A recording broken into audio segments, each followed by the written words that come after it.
Do you want to be a fighter? RMC. Here comes Inoue. That destructive power does it again. Fighters Club. I'm the baddest mother on the planet. Hey, je vous avais dit quoi? Charles Chevalier. I am the greatest. Salut à toutes, salut à tous, soyez les bienvenus, c'est le RMC Fighter Club numéro 355. Aujourd'hui, on monte dans la cage pour le débrief complet de l'UFC Paris 2025. Une 4e édition avec un magnifique 100% de victoire pour les combattants français et une ambiance qui, de l'avis de beaucoup, était à la hauteur des 3 premiers UFC organisés à Bercy. On en débat et on en parle aujourd'hui avec évidemment Baba, le pilier du RMC Fighter Club. Salut Baba. Salut Charles, comment ça va? Ça va très bien et toi? Ça va, on a récupéré, c'était une très très belle soirée. Ouais. On a eu tout ce qu'on voulait donc maintenant il faut juste le débriefer quoi. Mais c'est vrai que ce matin en arrivant au bureau, tout le monde nous dit alors ça va, pas trop fatigué, mais en fait c'est moins fatigant qu'un UFC qui est dans la nuit. Il y a beaucoup de taf, mais moi je me sens un peu moins éreinté que. C'est clair. Après, mais ils savent pas tout ce que tu fais, donc c'est aussi pour ça. C'est vrai, exactement. Et puis Anto Sterpini de la rédaction RMC Sport, ça va Anto? Alors moi ça va très bien. Si vous parlez de fatigue, il y avait le Sunday hier, donc personnellement moi ça me fatigue. Il y a plus de fatigue engendrée, mais par contre quand ça se passe comme ça, tout va bien, la fatigue elle est belle. Ouais, évidemment beaucoup de contenu RMC Sport Combat à retrouver sur la chaîne YouTube notamment. RMC Sport Combat, allez, c'est parti pour le débrief d'un rendez-vous annuel qui de toute façon continue d'écrire l'histoire de l'UFC et du MMA en France avec en bonus une pluie de finish qui elle aussi fera date. Avant ça, simplement pour vous rappeler que si vous aimez nos podcasts, vous pouvez vous abonner sur les différentes plateformes pour ne pas louper les prochains épisodes. Et pour ceux qui nous regardent et écoutent sur YouTube, n'hésitez pas à liker et à commenter. Ça donne toujours un peu de force. Et nous, en tout cas, on essaye d'honorer cette force que vous nous donnez avec les gars dans le RMC Fighter Club. Avant de parler du sportif et de descendre la carte combat par combat, un mot sur l'ambiance du coup, l'atmosphère autour de cette UFC Paris numéro 4. On va vous donner nos points de vue. Alors ça peut être intéressant parce qu'on va avoir 3 points de vue différents. Baba, toi tu étais sur le plateau RMC Sport, donc dans la salle, en plein cœur de l'arène. De mon côté, j'étais aussi à Bercy, mais j'occupais le rôle de chef d'édition, donc j'étais dans le camion régie, j'ai essayé de faire quelques allers-retours au moment des entrées notamment pour essayer de sentir un petit peu l'ambiance. Et puis toi Anto, tu l'as vu à la télé parce que tu étais ici à la rédaction pour commenter toute cette soirée pour les rediffs qui sont actuellement diffusés sur RMC Sport. L'ambiance, Baba, toi d'abord qui était vraiment en plein cœur du truc. Ouais. Qu'est-ce que t'en as pensé et est-ce que pour toi elle était équivalente, meilleure, moins bonne que celle des autres UFC Paris que t'as vécu? Je pense qu'il y a eu 2 ambiances. Il y a eu l'ambiance des prélims qui était pas aussi forte que ce qu'on a connu sur d'autres UFC Paris, mais qui était super sympa quand même. Franchement, il y avait du bruit, ça allait. Et puis en plus, comme il n'y a eu que des finishes, ça a quand même bien réveillé le public, ça les a mis bien, ça les a bien initiés. Et puis après, à partir d'Oumarcy, c'était une autre histoire. C'était une autre histoire. Là, ça commençait à trembler. Là, avec Flora Moussi, on commençait à crier dans le micro. On s'entendait plus, elle et moi. Arrivé à Benoît, je ne sais même pas comment décrire le bruit que j'ai entendu. Ouais. Je crois que c'est le plus que j'ai fait dans une arène de combat de toute ma vie. Et pourtant, j'en ai fait beaucoup. Franchement, c'était excellent. C'était une belle ambiance. Et je profite d'ailleurs pour remercier toutes les personnes qui sont venues donner de la force par rapport au Fighter Club. Ils nous ont parlé de moi, de toi, d'Anto, d'Herbie évidemment qu'on a vu pour Jab Life et de toute l'équipe. Donc merci à vous tous. Merci au noyau dur. On vous a beaucoup vu aussi. Donc vraiment merci pour toute la force. Et comme tu l'as dit, on est là pour honorer tout ça. Ouais, on remercie tout le monde. Et bisous à Herbie bien sûr qui était là et qui a bien été traité avec Jab Life. C'est cool qu'un média aussi neuf puisse aussi avoir une très belle place comme ça. Et on l'embrasse évidemment avec Aldric. Et c'est vrai que par rapport à ça, la plateforme du plateau, elle est donc un peu au milieu des tribunes. Et donc c'est vrai qu'on en parlait avec Laurent Dupouille, le rédacteur en chef du combat. Il jaugeait aussi lui cette ambiance, à la manière dont le plateau peut trembler, parce que la plateforme elle peut trembler. Toi tu l'as senti comment Baba, quand t'étais sur le plateau? C'est le premier plateau que je fais à l'UFC Paris. J'ai déjà fait d'autres plateaux, mais en fait les premières fois ça me faisait sursauter. Donc à chaque fois je regardais derrière moi pour savoir s'il se passe quelque chose, tu vois. Ça se trouve quelqu'un est en train de grimper, j'en sais rien. Donc après tu finis par te comprendre que non, c'est juste le bruit des gens et les encouragements. Donc certains disaient qu'il y avait les gens moins tapés des pieds, enfin il y avait peut-être moins de bruit pour ceux qui étaient dans les vestiaires. Mais je peux t'assurer qu'à partir d'Oumarcy, franchement, c'était long. Anto, à la télé, ça a donné quoi, toi? C'était un peu bizarre. Et puis, on peut parler aussi de même la pesée, le face-à-face. En fait, je trouve que l'UFC, enfin, tout ce que j'ai compris aux commentaires et puis en regardant à la télé, ils ont peut-être baissé l'ambiance pour que les commentaires, en tout cas leurs commentaires les commentaires américains, se fassent plus entendre. Parce que sur les dernières éditions, Bisping le disait, qu'ils avaient du mal à commenter et qu'à la télé, c'était moche en fait, c'est parce qu'ils n'arrivaient pas à vraiment s'entendre tous les trois et ils n'arrivaient pas à l'entendre à la télé. Donc ce qu'ils ont fait, je pense, et ça s'est vu au moment où Dana White, lui, il fait, enfin Dana White non parce qu'il n'est pas venu, mais un de ces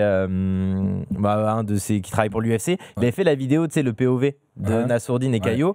T'entendais le caillou, et à l'émission, on l'entend pas. On l'a jamais entendu, nous. Et pour le combat d'Oumar Sy, quand Oumar Sy termine donc son adversaire, Baba, t'es le premier à dire que tout tremblait. Ah, ça tremblait de fou. Et quand Oumar Sy termine Ribeiro, aux commentaires, donc on s'exclame, on était avec Lucie, et l'ambiance, je vous assure qu'on l'entend pas. Ouais, c'est parti. Donc à la télé, c'était très télé, particulier. Impression encore un peu différente. Michael Bisping d'ailleurs, qui a dit lui dans une vidéo qu'il a mise derrière sur YouTube, sur l'analyse complète de la soirée et des fights comme on va le faire, il dit c'est peut-être le meilleur UFC de l'histoire. Lui il dit mais prenez les Fight Night, prenez les UFC numérotés. Est-ce que c'était pas il pose quand même la question, mais voilà, il met en tout cas cette possibilité dans la balance pour se dire que c'était peut-être l'un des meilleurs UFC de l'histoire. Moi de mon côté, le ressenti que j'ai eu, c'est vrai que moi j'ai eu l'impression que c'était un peu en dessous. Comme tu le disais, Baba, c'est vrai que je crois que le premier combat français, c'est Oumar Sy, donc il arrive en 7e combat, je crois, de la soirée intégrale. Donc forcément, pour chauffer la salle, il y avait mieux. Ça aurait été bien de pouvoir mettre un Français un peu plus tôt. Moi, j'ai senti que c'était un peu en dessous, que ça s'est réveillé à Oumar et que derrière, ça a vraiment repris à Benoît. C'est l'impression que j'ai eue. J'en parlais aussi un petit peu avec Taylor parce que j'étais entre guillemets dans ses oreilles pendant le truc, et Taylor me disait ah putain, j'ai l'impression que c'est une ambiance qui est un peu moins folle que les dernières fois. Après, Taylor avait aussi une vision particulière puisqu'il était acteur de 2 des 3 UFC Paris précédents. Mais voilà, c'est l'ambiance que j'ai eue. En gros, Oumar, premier français, ça pète. Il y a un finish, c'est magnifique. Et derrière, pour l'entrée de Benoît, pour le finish de Benoît et pour le combat de Nassourdine, ça s'était un petit peu réveillé. Ouais, c'est un peu ça. C'est un peu... Quand c'était pas des combats qui impliquaient des Français, forcément, c'était moins bruyant, il y avait moins d'encouragement. Mais comme c'était des finishes à chaque fois, tu vois, au final, ça réveillait la foule, ils étaient contents. Surtout que le combat, par exemple, entre Hockey et Mason Jones, il part sur les chapeaux de roue, tu vois. Donc, tout de suite, le public accroche. Voilà. Bisping, il a bien plus d'expérience des événements de moi que de l'UFC Paris. Donc... peut-être que là, tout de suite, il a été impressionné.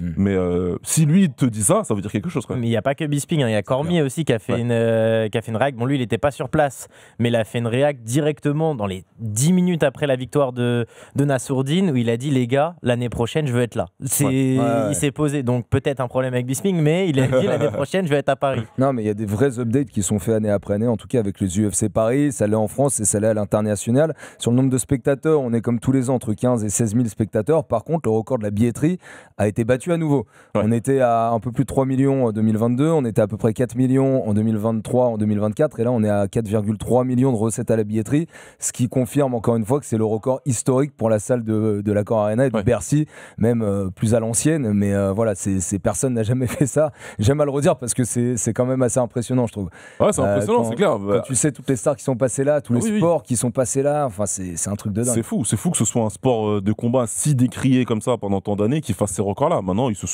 faut dire aussi que l'UFC se sont mis bien sur les tarifs. C'est ce que j'allais dire aussi, c'est que le prix des places est élevé quand même. Mais ils se sont mis bien, mais les gens achètent, c'est ça. Il y a une offre et une demande qui est alignée. Non seulement les gens achètent, mais les gens achètent, encore une fois, en ayant qu'un seul combat de connu sur la carte. Il n'y avait que le main event qui était connu, encore une fois. Donc c'est fort. D'où la puissance de la marque UFC aussi pour ses constructions de cartes et pour ses ventes de billetterie. Dernier mot avant de passer sur le combat principal d'abord de Nassourdine Imavov. 9 KO sur une soirée UFC, record historique. Ça n'a jamais été fait de l'histoire. 11 finishes en tout. Et là, on égale le record des UFC 224 et 281.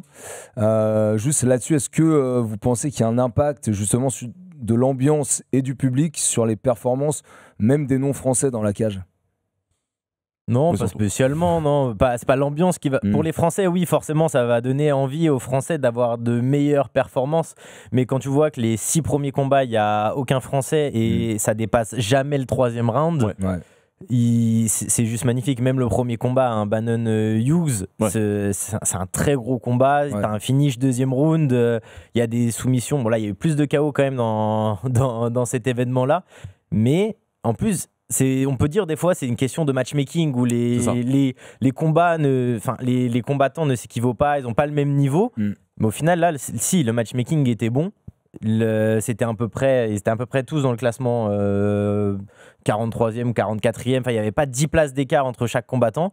Et là franchement non, en tout cas le très bon niveau ces combats en prélim, et donc ça a mené énormément de finish. Et à ça on peut ajouter les styles, c'est-à-dire que quand tu fais ton matchmaking aussi, tu vas essayer de coller à ce que tu vas avoir en termes d'ambiance, en termes de public. Je pense que l'UFC a parfaitement compris maintenant quel public on a. C'est pour ça qu'ils se sont permis de mettre beaucoup moins de Français et mettre en prélim quasiment pas de Français, même si c'est les circonstances qui ont fait qu'au final il n'y en a eu qu'un seul.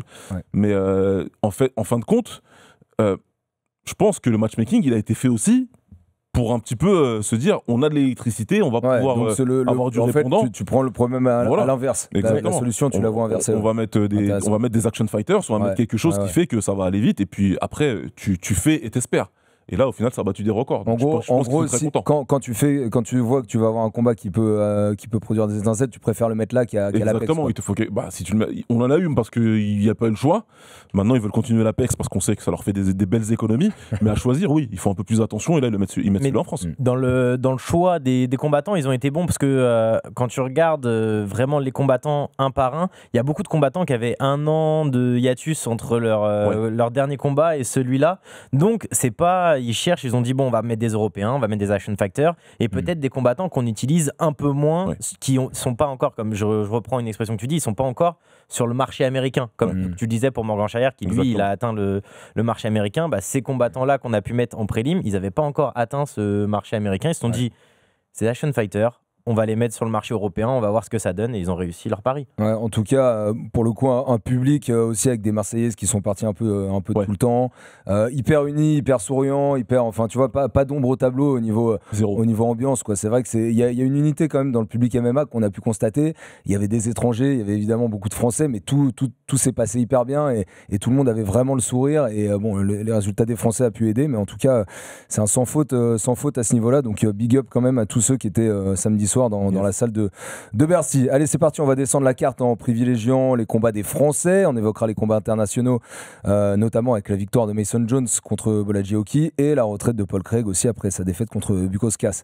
Honneur maintenant donc au combat principal. On va faire un focus d'abord sur les Nerds contre les Hot, Fighting Nerds contre la team Nicolas Hot. Nassourdine Imavov qui bat Caio Borralho. On espère une victoire avant la limite. Nassour la voulait aussi. Il l'a dit. Finalement, grosse domination avec un juge qui lui donne 5 rounds à 0 et puis les deux autres qui donnent 46-49 en faveur du Français. Moi, je trouve que c'est juste un bon visage de Nassour qu'on a vu l'autre soir, malgré une blessure dont il a parlé après, au tendon, qui l'a empêché, d'après ce qu'on a compris, de pouvoir vraiment enchaîner. Donc c'est vrai qu'il rentrait, il sortait, il y avait beaucoup d'in-out. Peut-être que ça l'a empêché de pouvoir prolonger ses séquences. Ouais, c'est sûr. Ça a complètement changé sa boxe. Nassour, c'est quelqu'un de dynamique sur ses appuis, qui a besoin justement de se propulser un peu pour mettre en avant, mettre en place ce qui fait sa force. C'est sa vitesse en termes de boxe. C'est un des boxeurs les plus rapides qu'on a à l'UFC. Et c'est assez intéressant de le dire parce que c'est un middleweight. Mais je ne suis pas le seul à le dire. Il y a plein de combattants qui l'ont dit aussi, des coachs. C'est assez impressionnant. La vitesse d'exécution qu'a Nassour, c'est fort. On parle beaucoup de plein de gars, c'est le meilleur boxeur à l'UFC. Faut commencer à dire, Nassourdine, il est dans cette conversation-là très clairement. La vitesse, excuse-moi, je te coupe, mais ça a été mis sur RMC Sport Combat sur Insta, je crois. Ça a été diminué de 50% la vitesse de ce que fait Nassour, et ça va déjà très vite. Ça va super vite, c'est vraiment un truc de fou, et ça fait peur pour l'adversaire. Et le problème, c'est qu'avec son problème au pied, il a été obligé de rester un petit peu plus dans la boîte et d'utiliser plus son buste. Il le dit lui-même. Il était obligé d'utiliser son buste, son bassin, ce qu'il a très bien fait. C'est juste que tu accompagnes un peu plus les coups. Donc tu as l'impression que c'est plus serré que ce que tu crois. Mais il a mis la pression d'entrée. Il a avancé, même marché sur Caio. Et je pense que Caio Borralho, il avait très peur du bras arrière de Nassourdine. Moi, c'est les premières choses que je me dis dans la première reprise, parce que dès que Nassour feinte, Caio, il recule de 3 mètres en fait. Systématiquement, il surréagit aux feintes. Et c'est là où tu vas avoir besoin de tes pieds pour pouvoir couvrir la distance plus vite, parce que tu vas capitaliser sur tes lectures de ses feintes. Il a pu moins le faire, mais quand il l'a fait, il a fait très très mal face à un Caio qui m'a paru un peu craintif des fois. Et c'est là où le travail de longue haleine de Nassour marche, parce que c'est vrai que moi j'ai ressenti la même chose que toi, Baba. C'est-à-dire que dès le début, avec ses feintes, avec les coups, il a quand même touché. Caio, petit à petit, il y avait plus d'appréhension lorsqu'il essayait de s'approcher. Et d'ailleurs, dès qu'il s'approchait, dès qu'il tapait, ça se passait avec les jambes, très peu avec les poings. Même s'il a fait mal une fois avec les poings, on s'est dit là, il y a un petit danger pour Nassour. Sinon, ça s'est passé au niveau des jambes pour Caio. Ouais, ça s'est passé. Il avait fait beaucoup de calf kick qui a beaucoup gêné Nassour. Et après, on l'apprend après aussi avec la blessure. Forcément, ça gêne parce qu'il doit se déplacer. Il l'avait expliqué avec Benoît Saint-Denis. Il y avait un très bel échange de Benoît Saint-Denis, Nassourdine après le combat où il dit ouais, t'as un problème avec ton pied. Il dit ouais, parce qu'au final, moi, j'esquivais qu'avec le haut du corps. Donc oui, donc il avait ce problème de mobilité et Caio l'a vu. Parce que même Benoît Saint-Denis le dit, ouais, j'ai vu que quand il te met un direct, bah, il vise pas directement la tête ou même un peu plus loin, il vise au milieu parce qu'il sait que tu bouges un peu moins. Donc ça montre aussi quand même que Caio, il faisait pas n'importe quoi, parce que c'est vrai qu'à des moments on se demandait, mais c'était quoi le game plan en fait de Caio Borraio ? C'est important de lancer ce débat-là. Non, c'est important de lancer ce débat-là. Baba, pour rien cacher, c'est quand je prépare l'émission du Sunday, j'ai appelé Baba en amont pour dire est-ce que t'es d'accord avec moi pour dire que on se pose la question de Caio Borraio, quel est son game plan ? La réponse de Baba, c'est oui. C'est c'était quoi son game plan de base ? Donc ils en ont parlé un peu après l'événement. Bah, en fait, c'est que Nassourdine était tellement fort, ils n'ont pas sous-estimé Nassourdine, au contraire, ils l'ont estimé à sa juste valeur, mais tellement il était fort, ils n'arrivaient pas à avoir un game plan pour contrer Nassourdine et pour revenir sur comme tu as dit, la boxe de Nassourdine. Tout le monde savait que Nassourdine avait très bonne boxe. Pour mettre KO Israël Adesanya, déjà, il faut avoir une bonne boxe. Mais la chose qui a le plus choqué le MMA américain, parce qu'Européens et Français, on est tous d'accord là-dessus depuis longtemps, c'est la vitesse de ses coups. La vitesse de ses coups, on en parlait il y a à peine 30 secondes, ça a choqué tout le monde. Cerudo, il a fait un tweet en disant « Les gars, je crois que c'est les mains les plus rapides que j'ai jamais vues de l'histoire de l'UFC. » Whittaker, il a son podcast, dans la foulée, il dit Nassourdine, j'ai jamais vu un mec aussi vif, aussi rapide dans les 3 premiers rounds de ma carrière, j'ai jamais vu un mec aussi vif, et il a affronté Israël Adesanya. Et même Adesanya fait une réaction où il dit les gars, c'est vrai que Nassourdine, je vous promets, il m'avait choqué quand on s'est affronté. Le combat n'a pas duré longtemps, mais les 6-7 minutes, la rapidité des coups de Nassourdine l'avait choqué. Il y a peut-être, du coup, cette tactique qui a pas réussi à être mise en place par Caio. Elle peut aussi passer par ces takedowns qu'il n'a pas réussi à faire, parce que Nassour, elle a une très très belle défense de takedown. Il y en a eu 5 tentés par Caio, 0 qui est passé. Donc déjà, il a vite compris que c'était une solution qu'il allait avoir beaucoup de mal à mettre en place contre Nassour. Mais en plus, pour le coup, quand tu regardes les takedowns et que tu les analyses, c'est pas des takedowns avec grande conviction. Si on fait un parallèle avec ce qu'a produit BSD, où là, c'était le game plan. Donc le takedown, je vais le prendre. Je vais même s'il faut lutter en chaîne, mais en tout cas, je veux t'amener au sol et je vais t'amener au sol. C'est pas l'impression que me donnait Caio. Tu vois ce que je veux dire ? C'était, là, je vais voir, je vais feinter, je vais essayer de rentrer dans sa tête, je vais essayer de le faire réfléchir, mais il n'y a même pas eu de takedown en réaction. C'est-à-dire que même quand Nassour rentrait, il n'a pas trop fait ça, il a clinché un peu, il se sentait plus fort que lui, mais il sentait que Nassour était dur. Donc même comme ça, c'était dur. Il essayait de faire des crochetages. Il n'est pas plongé dans les jambes vraiment, chercher un double leg, arraché, tu vois. C'est pas quelque chose qu'il a réellement fait. Et même quand il fait trébucher Nassour, je crois que c'est dans le 4e, il veut même pas suivre, quoi, tu vois. Tu sens qu'il... Donc ce qui me pousse à dire que, comme Pablo Sucupira, son coach, l'avait expliqué pour Cannonier, ils avaient un game plan de travailler debout, parce qu'ils ont encore une fois cette idée de se dire... Il y a ce qui se passe dans la cage et il y a ce qui se passe en dehors. Et c'est mieux de faire une guerre contre Nassour parce qu'on veut title shot et que ce sera plus visuel que si je fais mon game plan de la ramener au sol et de le grinder pendant 5 rounds et ce sera pas beau et ce sera moche. Donc mettre la charrue avant les bœufs. Ouais, c'est vrai que quand il allait sur ces tentative de takedown, mais sans grande conviction, Nassour quand même réussissait très vite à aller contre la cage pour pouvoir avoir le dos à la cage et tout de suite être moins exposé à ça. Donc adaptation directe, très travaillée et tout à fait à même de Nassour dans ces moments-là. Il s'attendait à le briser, excuse-moi Antoine. Non, t'inquiète. Je pense qu'il s'attendait à le briser. Je pense que réellement il s'attendait à le briser mentalement. Il l'a pas fait. Attendre dans les premières, deuxièmes reprises, le briser, le fatiguer et ensuite vraiment lui marcher dessus. Sauf que ça n'a pas du tout fonctionné et ils avaient pas, visiblement, il n'y avait pas de plan B. Mais non, mais en plus, il y a Maxime François qui est venu au Sunday hier, donc coach de lutte de Benoît Saint-Denis, et il a travaillé dans le camp pour Nassourdine. Et il le disait, c'est que les gens pensent que Nassourdine, c'est facile de l'emmener au sol. Ils se disent, même Nassourdine l'avait dit au Fighter Club quand il était venu avec vous, c'est que oui, ils ont vu que j'ai mis KO Israël Adesanya, donc ils vont vouloir lutter. Donc on est parti en Géorgie travailler la lutte, et il avait déjà une très belle défense de lutte, mais là, aujourd'hui, en fait, Borraio, je pense que tu as raison, c'est qu'il voulait le briser et il s'est dit, peu importe, ça sera debout ou même je vais essayer de le crocheter et il y a bien un moment, il y a bien un monde où je vais y arriver, ça va passer dans n'importe quel round et c'est jamais passé. Là où on aurait pu se poser la question. C'est que moi, quand à la télé, après, Baba, tu me diras physiquement, et j'en ai discuté avec Yacine Zaouni et Hugo Pérez, qui étaient nos OCM sur place. Quand Borayo et Nassourdine sont ensemble dans la cage, il y a vraiment une différence physique. De Borayo, quand il contrôle Nassourdine, on le voit plus. Contre la cage, on voit plus Nassourdine. Et pourtant, la différence physique, c'est pas la différence de force physique qu'on a pu voir dans la cage. Non, c'est vrai. Et puis en plus, c'est assez intéressant parce que au final, par rapport à ces histoires de game plan, il y a un truc qui est important pour Nassour, c'est qu'il a mis beaucoup de pression. Et là, tu vois que c'est le travail en Géorgie parce que tu vas faire le travail de lutte offensive, surtout défensive. Et en fait, quand tu fais ça, tu fais deux choses. La première, c'est que tu veux parer à l'éventualité où le gars il va que te lutter. Et donc, il faut beaucoup défendre contre la cage, etc. Et surtout, tu te donnes beaucoup de confiance. À un moment, tu vas acquérir tellement de confiance dans ta défense de lutte que tu vas dire, je peux lui marcher dessus en fait. Parce que s'il le tente ton takedown, c'est bon. C'est bon. Je suis suffisamment réactif pour sprawl. Si j'arrive pas à sprawl, je vais lutter. Ok, on luttera, mais je me relèverai. Et ça, cette confiance en lui, moi, je l'ai vraiment décelé dans Nassourdine. Et en plus, quand il te dit derrière qu'il a un problème à la plante du pied, au tendon, tu dis, ah ouais, donc t'as combattu avec confiance comme ça, alors que t'avais une galère au pied que t'avais dans la tête. Et on l'a vu après à l'hôtel, il boitait bas, c'était un peu chiant. Donc, non, franchement, dans ce mind game-là, et qu'on a eu avant le combat, que Nassour avait dit qu'il avait gagné, je l'ai éteint, il avait dit, je pense qu'il a aussi éteint dans la cage, dans la tête. Mais le regard de Nassourdine, quand Bruce Buffer fait l'introduction, tu sais, t'as Nassourdine qui fait des allers-retours. Ouais.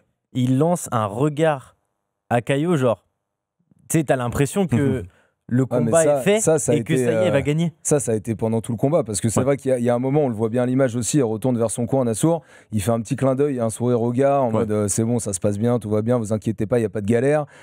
Et puis à l'inverse, quand tu voyais l'attitude aussi corporelle de Caio, il n'y avait pas d'énervement, il n'y avait pas tellement, même, c'était de la fatalité en fait. Moi j'ai ressenti de la fatalité chez Caio à la fin, de la résilience. C'est-à-dire que c'était quelque chose qui devait arriver et finalement il se dit bon en fait ça devait arriver comme ça, j'ai pas eu trop mon mot à dire. C'était un Nassour malgré qu'il soit diminué physiquement, qui était en mode rouleau compresseur comme ça a pu l'être, on va en reparler pour d'autres fighters français cette soirée-là, mais voilà, il était résilié Caio. Il était complètement résigné, il y a un round, je sais plus c'est lequel. Deuxième ou troisième, c'est le troisième, je crois qu'on parle à 5 secondes de la fin là. Il se tourne. Il se tourne carrément quoi. Il sait que ça va être la fin du round, il se tourne carrément. Et c'est là que Nassourdine il dit, il sourit. Il sourit. Bon, c'est bon en fait. Ouais, et puis il y avait aussi il voulait le checker à la fin de chaque round, c'est plutôt Caio qui allait pour checker en faisant un clin d'œil. Et Nassour, lui, il le faisait quand il était. Mais voilà, ils étaient dans deux moods complètement différents et ça s'est vraiment senti. Après, ceci étant, et pour avoir côtoyé, maintenant on peut le dire, pour avoir côtoyé Caio et toute la team Fighting Nerds et toute la team brésilienne, en tout cas la plupart de la semaine, franchement, c'est vraiment un bon gars. Ça se voit en fait, tu vois. Ça se voit que c'est vraiment. Il a fait beaucoup de choses pour avoir le combat, clairement, en termes de business, mais toute la semaine, c'est la vibe qu'il a donné un peu. Le mec cool, le mec sympa. Donc, tu vois, certes, il y a beaucoup de choses à lire mentalement, et je pense vraiment que Nassour lui rentrait dans la tête dans le combat. Dans le combat, je pense que Nassour lui vite rentrait dans la tête, en mode, je t'ai éliminé toutes tes options, t'as pas grand chose à faire, à part que de subir. Mais après, c'est vrai que voilà, de checker et tout, machin, je pense que c'est un peu lui, c'est sa vraie personnalité qui est ressortie à la fin, tout de suite, il a applaudi. Je pense qu'il savait qu'il avait perdu, mais c'est vrai qu'il y avait de la résignation. Ça n'empêche pas de dire qu'il y avait une certaine résignation dans ce combat. Ouais, et puis Nassour a un beau discours aussi à la fin du combat pour lui, notamment en disant il y avait sa famille qui était là, machin, donc il faut lui donner de la force. Ce qu'il a fait, c'est du business, et Nassour, il commence à avoir l'expérience des mecs qui font du business, il a connu Buckley, il a connu tout ça, et lui aussi, il a beaucoup appris de tout ça. Donc on a bien vu que c'était aussi bien intégré par Nassour. Il l'aurait pas fait pour un mec qui était vraiment un salaud avec lui. Ouais, voilà, je pense qu'en plus il a vu Nassour toute la semaine, il a vu avec sa famille, avec ses enfants, avec son fils, donc il savait. Je voudrais juste rajouter sur Caio, pas pour justifier la défaite ou quoi, mais c'est un élément de contexte qu'il faut rappeler, c'est qu'il a choisi de faire 2 cuttings en 3 semaines, et je peux pas ne pas penser que ça n'a pas eu une incidence. Moi, de base, j'ai toujours pensé que Nassourdine, on peut regarder toutes les previews que j'ai faites, j'ai toujours pensé que Nassourdine était un meilleur combattant. Et pour moi, il gagnait ce combat de toute façon. Mais je peux pas m'empêcher de penser que ça a dû rajouter quelque chose. Parce que pour rappel, le 17 août pour l'UFC Chimaev contre Duplessis, il était en backup fighter, donc remplaçant, donc il a dû être au poids la veille, donc ça fait deux prépas en 3 semaines, et c'est beaucoup. Mais c'est Strickland qui le dit dans un tweet où il dit Caio, il est parti s'entraîner chez eux, chez Strickland et Chris Curtis, et à la fin de l'entraînement, Sean Strickland il va le voir, il dit mais qu'est-ce qui t'arrive, t'es pas au niveau là en fait. Il dit mais désolé, je suis en train de perdre le poids. Comment ça t'es en train de perdre le poids? Ouais, je suis remplaçant. Mais pourquoi? Tu combats dans 3 semaines, pourquoi tu veux être remplaçant ici? Non, c'est n'importe quoi. Et puis on connaît Sean Strickland, il Il n'a pas dit exactement ce que j'ai dit. Il a rajouté quelques noms d'oiseaux après. Le duel annoncé entre la team Hot et la team de Pablo Sucupira des Nerds, on s'était demandé en preview l'impact des combats de Gomis et de BSD sur Nicolas, parce qu'il était dans le coin de ces deux gars-là avant le main event de Nassourdine Imavov. Finalement, on serait de rêve pour lui. À l'inverse, la défaite de Rufi avant le combat Imavov-Borralho. Est-ce que vous pensez qu'elle a eu un vrai impact aussi sur Sucupira ? Moi, j'ai tendance à penser que oui, parce qu'on a beaucoup vu, et ça a été joué par l'UFC, Carlos Prates, des Fighting Nerds aussi, qui était en bord de cage. Et encore lui, en train de s'embrouiller avec Younes, d'ailleurs. Ouais, encore en train de s'embrouiller 24 heures après la pesée où ça avait déjà été chaud. Pareil, C'était un petit jeu. Voilà, si ça peut apporter un élément à tout le monde, c'est pas une vraie embrouille, je vous assure. Mais nous, un petit jeu. Nous par exemple, je peux vous le dire du camion régie, parce que quand on est sur place, on a un camion régie, on voit toutes les caméras aussi de l'UFC. Il y avait une caméra en permanence sur Carlos Prates, donc c'était aussi un petit peu mis en scène. Oui, bien sûr. Mais, c'est du jeu. Mais je pense que même si Carlos Prates en fait beaucoup, c'est un mec. On voit un peu l'impact de la team que ça peut avoir, même quand on est juste sur le bord de cage. Donc bien forcément, Sucupira, pour lui, émotionnellement, ça a dû être très dur de voir ce qui s'est passé pour le combat de BSD contre Rufi, et d'après forcément changer de coin et être tout de suite sur un autre fighter. C'est une évidence. Encore une fois, on a cet avantage-là d'être à l'intérieur de la Fight Week de l'UFC Paris, de voir beaucoup de choses. On a produit énormément de contenu. Et d'ailleurs, c'est toujours bien de passer un gros big up à toute l'équipe, tous ceux qui sont impliqués. Merci à vous tous. C'est clair. Et vous vous reconnaîtrez bien sûr. Mais ça fait que c'est une vraie famille. Ils le survendent pas, ça. Les Fighting Nerds, c'est une vraie famille. Prates qui vient en France pour supporter ses potos alors qu'il pourrait être en vacances et puis surtout commencer sa prépa pour son prochain combat qui va vite arriver. Tu te dis, c'est des mecs qui sont très proches, y compris le coach. Mais quand tu es aussi proche que ça peut que t'affecter. Et là, tu as un de tes élèves qui s'est fait un peu rouler dessus et soumettre derrière. Et toi, tu dois aller dans le main event, dans un des combats les plus importants, de peut-être la Fight Week la plus importante de l'histoire de la création de ta team. Donc forcément, il est un peu affecté. Moi, j'ai pas encore pu voir les images. Je sais que je crois qu'il y a des images un peu qui sont sur lui et sur Pablo Sucupira. J'ai entendu Jalito hier soir qui disait qu'il avait pas grand-chose à dire dans le combat qu'on va débriefer juste après. Donc moi, je pense que l'enjeu est peut-être un petit peu rentré dans leur tête. On a reçu les caméras des coins. Ouais. Et on en a parlé hier en off avec Maxime François, Sacha Alix, Jalito. Et Maxime François, qui lui était dans le coin de BSD, Sucupira, il parle pas du combat. Ouais.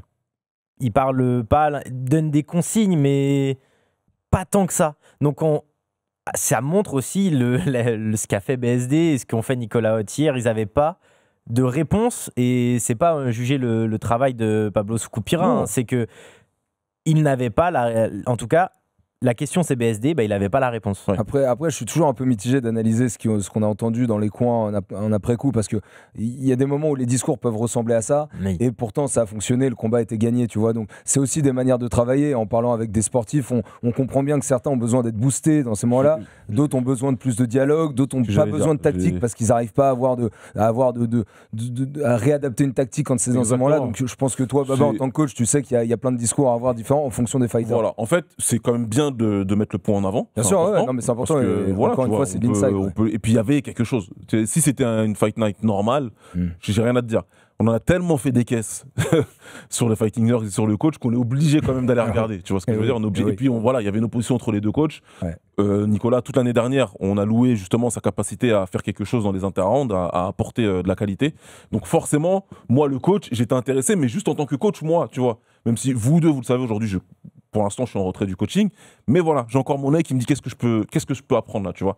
Maintenant, c'est vrai, ça va dépendre. Peut-être que moi, j'ai pas regardé leurs autres combats. Ça se trouve, dans les autres combats non plus, ils parlent pas trop à Rufi, tu vois. Surtout quand t'as un élève comme ça qui est très freestyle, qui est très, tu vois. Peut-être aussi qu'il était peut-être sans solution. Il y a beaucoup de choses qui peuvent être interprétées par ça. Quand tu regardes le combat de Rufi au Dana White Contender Series, il parle énormément. Ok, bon tu vois, c'est un contre élément. Bobby Green, il n'a pas eu le temps de parler. Mais après, c'est parce que le KO fait qu'il arrive tellement rapidement. Ouais. Mais il parle beaucoup parce que les phases aussi, elles sont le plus souvent debout. Ouais. Donc voilà, Sucupira, donc à voir si la personne qui était à côté de lui, je suis désolé, je connais pas. Oui, peut-être que c'était lui qui parlait, tu vois. Peut-être que c'était lui qui gérait le grappling, absolument. c'était lui. Absolument. Cette semaine, c'était à toi de gérer le combat de Ruffy. Moi, je me concentre sur autre chose. En prépa, tout ça. En prépa, voilà, il se décide. Surtout que tu prépares plusieurs combattants. Oui. Donc c'est vrai que moi, ça m'est déjà arrivé où tu dis, en fait, là, pour ce combattant, c'est toi, le head coach, et pour ce combattant, c'est toi, le head coach. Donc on peut se répartir le rôle, mais tu vois, c'est une discussion qui m'intéresse parce que c'est intéressant de soulever le point. Après, à voir ce que vous en pensez, vous qui nous écoutez, mais c'est important d'observer pour les prochaines fois aussi. Est-ce que Nassour mérite le title shot contre le champion Chimaev ? La réponse est oui depuis un moment. Oui, tous les jours. Alors on reformule, est-ce qu'il va l'avoir ? Moi, je pense que oui. Quand je posais la première question, c'était avec les lunettes, non pas des nerds, mais avec les lunettes de l'UFC, en me disant, est-ce qu'ils vont lui donner ? Alors, on fait beaucoup de cas du fait que c'est un business, etc., qu'il faut être spectaculaire. Il n'y a pas de problème. Et je suis le premier à le dire que des fois, le sport passe au second plan. Ça arrive. Ça arrive. C'est quand même pas la norme. Il ne faut pas qu'on abuse non plus. La plupart des gens qui ont un title shot devaient avoir ce title shot. Il y a eu quelques-uns qui ont eu un coup de pouce, c'est vrai, qui ont grimpé quelques étages. Souvent, ça s'est mal passé pour eux, d'ailleurs. Donc, ceci étant dit, c'est vrai que RDR, il gagne en étant spectaculaire. Il va avoir un argument parce qu'il a fait une année de malade mental. Ça, c'est clair. Et puis, en plus, il a battu des gens forts. Maintenant, Nassourdine Imavov, en 1 an et demi, c'est son 5e adversaire du top 10 qu'il bat. Et là, je te parle pas en méritocratie, parce que peut-être que vous me voyez arriver là. C'est pas de la méritocratie que je suis en train d'évoquer. C'est des faits froids, des cold facts.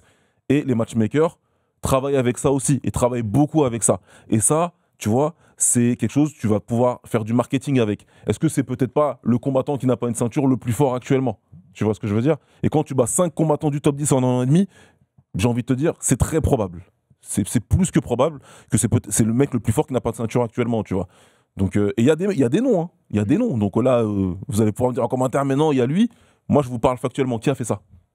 Personne. Et autre truc pour ajouter à ça, un mec qui accepte, quand t'es numéro 2, que concrètement, par rapport à ton parcours, t'es numéro 1 contender par rapport à Chimaev qui est champion maintenant, d'accepter de redescendre, de prendre un 6 ou 7 comme Caio avec les oscillations en fonction de son classement, ça aussi, normalement, c'est un truc qui parle à l'UFC. C'est-à-dire que t'arranges, tu viens nous arranger, tu prends un main à Paris, c'est bien pour toi aussi, mais il faut le gagner, parce que si tu perds, il y a beaucoup à perdre quand même pour Nassour. Parce que là, Chimaev, s'il perd contre Borralho, Chimaev, il est très très loin derrière. Hein. Il est très très loin pour Nassour. Donc c'est aussi un argument quand même qui pour moi va peser dans la balance Bien sûr, en faveur de Nassour, c'est qu'il les a arrangés là-dessus. Tu fais un main event à Paris. C'est-à-dire que là, Nassourdine, il vient de supporter une carte sur lui, avec en commun une BSD.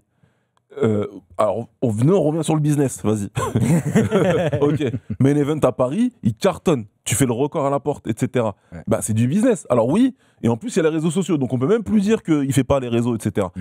Mais par le business, les Fighting Nerds, il dit quoi, Borralho ? Il dit, moi, je suis invaincu depuis 17 combats. Ouais. Moi, je suis invaincu depuis 10 ans. Ok, viens, t'as perdu. Il y a quoi maintenant ?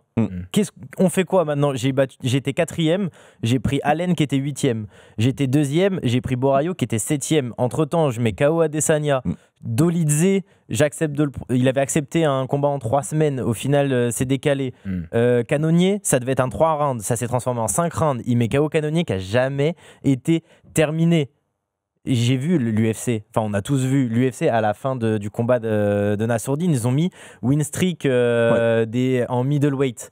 Bon, Hernandez, bon, il n'a pas affronté les mêmes mecs. Chimaev en 2, en sachant qu'il a fait en middleweight, il a 2 combats. Il a 2 combats d'affilée, plus un qui est contre un pas middleweight. Ouais, non, mais les gars, on a vu quand même, on a vu la carrière de Chimaev. Arrêtez, au bout d'un moment, tu donnes la chance à Nassourdine, il l'aura parce que, comme disait Babat, il y a les facts où voici le top 10, regardez qu'il a lavé la catégorie avant d'être champion. Est-ce qu'ils vont attendre, du coup, toi tu penses qu'il l'aura aussi ? Tu penses que là c'est pour lui ? Ou alors est-ce qu'ils vont attendre le 18 octobre et Reiner Ryder contre Fluffy Hernandez ? Ils vont attendre pour plusieurs raisons. La première, c'est que Nassourdine s'est blessé, donc on va devoir attendre déjà les résultats de ça, parce que sinon il n'y aura pas de débat. Si jamais il est out jusqu'à début 2026, au moins on débat plus, on est clair.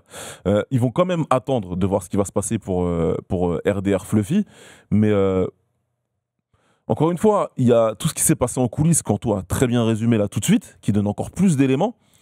Couplé au fait que quand on a reçu Younes, il nous a expliqué comment ça se passe aussi en négociation, en coulisses, tout ce qui s'est passé. Alors il y a une parole donnée certes, mais la parole, on sait que bon, ça peut changer du jour au lendemain. Mais le business Nassourdine Imavov, c'est un bon business. C'est pas parce que Fluffy est arrivé, qu'il a fait 5 victoires, qu'il y a du finish, qu'il a éteint la hype de Bonical. Nassourdine, il vient d'éteindre une hype lui aussi, tu vois. Donc à ce petit jeu-là, on revient à qu'est-ce que tu as fait ces dernières années l'UFC. Et ben c'est un mec qui a battu 5 top 10. Et là, on peut 3 Français là qui sont ici et qui disent bah c'est normal que vous dites ça parce que vous êtes 3 Français et que vous voulez qu'il l'ait. Je suis d'accord. Mais dans l'histoire récente de l'UFC, les mecs qui ont eu des séries comme celle de Nassourdine ont eu leur title shot.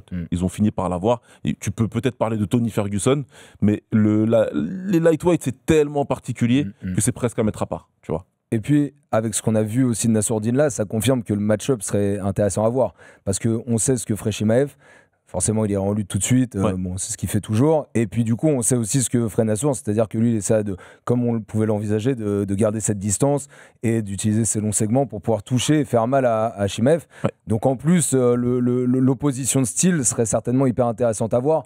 Et ça peut jouer parce que moi, dans le style, je préfère voir un Chimaev Nassour qu'un Chimaev de Raider, par exemple. Tu vois. Ah oui, non, mais donc, tu sais très bien comment le combat va se dérouler. Ça, l'UFC, forcément, il pense aussi. Et pour moi, ça jouera plutôt en la faveur de Nassour. Déjà, moi, comme vous le savez, pour moi, c'est ça le MMA, c'est l'opposition de style. Donc, moi, voir 2 mecs moyens partout qui combattent, c'est pas pour ça que je regarde du MMA. C'est l'opposition de style qui m'a toujours intéressé, qui impose son style à l'autre. C'est l'opposition de style parfaite. T'as le striker d'élite face au grappleur, lutteur d'élite. Donc, forcément, on veut le voir. Je pense qu'il y a beaucoup de fans aussi qui veulent le voir. Maintenant, tu vas avoir les combattants qui parlent beaucoup, qui disent si tu veux, là, ça va être de Raider parce que machin. Ouais, c'est de la mémoire récente, ça, encore une fois, qui marche. Et puis quand tout le monde s'assoit, que tout le monde réfléchit calmement, tout le monde se rappelle que Nassourdine a fait un truc de ouf que beaucoup de ces combattants-là qui parlent n'ont pas fait. Non, mais ça dépend des mecs parce que, oui, c'est Rudo, il a dit, oui, je pense que le prochain c'est de Raider ou Fluffy. Mais Whittaker sort une vidéo où il dit, ouais, ça serait intéressant de voir Chimaev contre Imavov. Adesanya qui dit, ouais, ça serait intéressant de voir Imavov contre Chimaev. Ces mecs, ils sont 7 ou 3 dans la catégorie des moins de 84 kilos, si ces mecs-là le disent. Mais l'UFC se le disent depuis assez longtemps. Donc oui, eux aussi veulent voir c'est des mecs qui veulent voir. C'est des mecs qui veulent voir Nassourdine dans un title shot. Et puis c'est Rudo, il y a toujours un intérêt derrière. Sachez-le. Voilà, vous faites vos recherches, ça va aller très vite. Si on parle en agent, vous allez comprendre. Voilà, tout simplement. Donc oui, c'est tout comme Adesanya qui a poussé Borralho dans la semaine et Rufi parce que Rufi a signé AA, c'est ça. Exactement. Ouais. Rufi a signé avec Engage, qui est la marque notamment que promeut Adesanya. Donc mais attention à ce que les mecs disent sur les réseaux. Mais évidemment, il a l'expérience aussi. Il sait que ça peut passer par là, par un tweet qui crée derrière une hype et qui finalement, avec une sorte d'engouement populaire, peut créer certains trucs. Et les accointances. Maurice Rufi, il a le combat contre BSD parce que Caillou a le combat contre Nassourdine. Il ne faut pas oublier ça. Exactement, ouais. Allez, justement, BSD, on va passer à ce co-main event. C'est UFC Paris Bravo. On a l'impression que c'est travaillé alors que pas du tout. On enchaîne. Sandy contre l'autre nerd, du coup, Mauricio Rufi. Perf of the Night pour Benoît et surtout une victoire super importante qui le replace dans la course au top 10 chez les poids légers. C'est le résultat qui a le plus marqué les esprits, peut-être parce que la perf, elle était énorme. Il a juste été trop fort avec un mix. On pouvait s'y attendre à ça aussi. Lutte, striking, tellement intense que là, sur le round d'ennemi qu'il y a eu, Rufi, il a été complètement dépassé. Discipliné. Ce que j'ai dit à Anthony hier soir quand on a discuté, discipliné. Le mot à retenir de la perf de BSD, c'est ça. C'était la question que tout le monde se posait. Est-il capable d'être discipliné sur une certaine période de combat, sur un certain temps, de ne pas dévier d'un game plan? C'était son chemin de victoire. Coller son adversaire, soit travailler dans le clinch, soit travailler au sol. Il a fait beaucoup plus le deuxième que le premier, mais il l'a extrêmement bien fait. Enfin, c'était ceinture noire... ceinture noire de 10 ans contre ceinture blanche qui vient de commencer le grappe, quoi. C'était hallucinant comme la différence de niveau qu'il y avait entre les deux, mais c'est pas ça qui m'a le plus choqué. Ce qui m'a choqué le plus, c'est la capacité à Benoît à mettre la pression de façon éduquée. C'est ce qui change la première manière. Quand je dis de façon éduquée, c'est-à-dire pas juste rentrer dans son gars, prendre le temps, prendre les bons angles, feinter pour pouvoir rentrer derrière, attraper le takedown comme il le faut. Vraiment, le game plan, on savait qu'il serait bon. c'est Nicolas Haute derrière. L'application du game plan, c'était l'interrogation. Ah, c'est ça, mais ça, c'est ce qu'on avait dit aussi. Est-ce que Benoît va peut-être parfois avoir, entre guillemets, ses démons, c'est-à-dire peut-être brûler. Voilà. Sauf que là, l'implication et la rigueur tactique, elle a été à 100%, elle a été à son maximum. Et pendant toute la durée du combat, c'est ce que disait Baba. Méthodique. Mais magnifique, c'est tout simple. Il superbe. y a une stat qui résume tout. Ruffy, pour ses 3 premiers combats UFC, c'est 5 frappes significatives par minute. Durant tout le combat de BSD, 5 frappes. Voilà. Tout le combat contre Benoît de Saint-Denis, il a mis 5 frappes. Il avait 100% de défense de takedown vendredi. Il est descendu à 70 le dimanche. Avec un gars, un combat, 7 minutes de combat. C'est fort. C'est pour montrer qu'en fait, à quel point juste BSD, il n'y a pas de un peu, il lui a roulé dessus, bien sûr. C'est pas si facile que ça, bien évidemment. Mais on a vu aussi des réactions sur les réseaux sociaux de pas mal. Il y a même des combattants et même des fans de MMA disent en fait, Ruffy, il était vraiment si fort que ça. Bah oui, il était fort. C'est juste que Benoît l'a rendu mauvais. Exactement. Tu t'attendais à Mauricio Ruffy, bah t'as eu Mauricio Chopper. C'est pas celui-là que. Merci Anthony, mais c'est exactement ça. C'est ça en fait. Il faut arrêter d'être toujours ultra binaire comme ça. Le mec est fort vendredi, il est nul samedi. Non, en fait, il y a un mec en face. Il y a un mec en face qui travaille et qui a travaillé pendant 2 mois, 3 mois, je sais pas combien de temps le combat a été annoncé. Non, même pas d'ailleurs, parce qu'il a été annoncé un petit peu tard. Il y a des mecs qui bossent et il a bossé pour faire cette performance. C'est juste que Ruffy, là, il se rend compte de l'écart abyssal qu'il y a entre le pas classé et le classé dans la meilleure organisation du monde, dans la catégorie probablement la plus dure du monde. Et bon, il l'avait reclassé vite fait en dernière minute là, pour le remettre 15, mais bon, il va en sortir. Il va en sortir, et puis là, il va falloir travailler. Et là, comme c'est une team qui est un peu protégée commercialement par l'UFC, on va lui donner quelqu'un pour dire ok, tu vas rebondir parce que visiblement on t'a jeté dans le grand bain et c'était peut-être un peu difficile. Mais tout jouait contre Benoît Saint-Denis. Tout jouait contre lui, donc on nous a fait des procès en préférence ou je sais pas, appelle ça comme tu veux, parce qu'on a osé mettre une petite piécette sur BSD, tu vois. Simplement, il y avait un chemin sur 3 rounds à gagner en faisant du grappling, et c'est ce qu'il a fait. Parce que moi, je m'attendais pas à ce qu'il le soumette. Mon pronostic, c'était par décision. Donc je m'attendais pas à ce qu'il le soumette et aussi facilement que ça, entre guillemets. Donc Benoît, il a travaillé, il a super bien travaillé et il a réussi à avoir peut-être la plus belle perf de sa carrière. On l'a surtout dit dans le film Rédemption, le film d'Alice Caillot, c'est que BSD, Ruffy, c'était pas son plus gros défi en carrière. Il a affronté Poirier, il a affronté Moïcano. Ruffy, BSD, c'était le plus gros défi de sa carrière. C'est lui qui a dû aller chercher le plus fort. C'était King Green. Il avait besoin de monter. C'était son gros test, son premier gros test, et c'est pas passé pour lui. Et d'ailleurs, au micro d'Amin Mohamed, qui était en backstage, qui a eu, qu'on remercie encore, qui a fait un taf de fou avec Valentin Thier, et ils ont interviewé, ils ont les premières impressions de tous les combattants derrière leur combat, et on a pu les passer avec Florent et toi en plateau. Baba, il a dit: je voulais faire du MMA, et quand on est un combattant complet, il ne faut pas se priver de ses qualités. Je voulais refaire parler mon ADN. C'est intéressant aussi parce que voilà, il y a quand même une sorte de conscience que peut-être que cet ADN qui avait fait ses succès dans les premiers combats, l'avait un peu quitté, et que là il a voulu retrouver quelque chose, une âme, il a voulu se retrouver lui-même, et en fait c'est ce qu'on a vu samedi soir. Moi je pense que ce qu'il veut dire par là, il avait dit aussi dans la Fight Week, ce qu'il veut dire par là, c'est que il a fini par trouver son style dominant et à se rappeler que son style dominant, c'est le grappling. Ça marchait bien en striking, ça marchait très bien sur les combats qu'il a fait, et ça lui a donné son nom à l'UFC dans le monde du MMA. Donc je vais pas te dire qu'il fallait pas le faire, ça lui a apporté des très belles victoires. Mais quand tu arrives dans l'élite de ce sport, là par contre, tu reviens sur ton style et tu vas imposer ton style. Et moi j'ai toujours pensé que BSD, c'est un grappleur, c'est un excellent grappleur qui tape super fort debout et qui est capable de faire la guerre.